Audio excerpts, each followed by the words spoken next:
Opération maintien pour Saint-Etienne qui avait besoin hier soir d'une victoire pour assurer à coup sûr son avenir en première division. Quand il y a le feu à la Maison Verte, les gardiens du Temple rappliquent. Robert Herbin était là.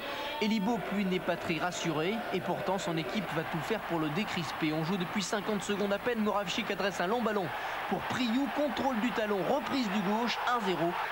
Le départ idéal lorsqu'on joue une partie aussi importante. Mais les Stéphanois sont décidément peu sereins cette année. Une demi-heure de jeu, corner de Denef, tête de Sanjak, un partout. C'est le 9e but de Liazid Sanjak cette saison. Tout est à refaire pour les Verts qui vont s'y employer. Moravchik loin devant.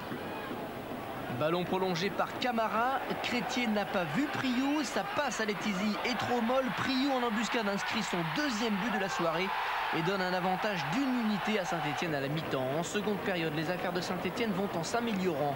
Ballon pour Franck Priou. Priou accroché dans la surface. Olanier récupère et marque, mais M. Sars avait déjà sifflé la faute évidente sur Priou. C'est un penalty. Saint-Etienne est spécialiste pour en obtenir cette saison. 12, c'est le record. Laurent Blanc, lui, est le spécialiste pour les réussir. Il ne déroge pas à la règle et donne 2 buts d'avance au Vert. Quelques minutes plus tard, les Niçois perdent Crétier, expulsé. Plus rien ne peut inquiéter désormais les Stéphanois. Et pourtant, à un quart d'heure de la fin, Denef relance la partie en battant coupé d'un tir lointain.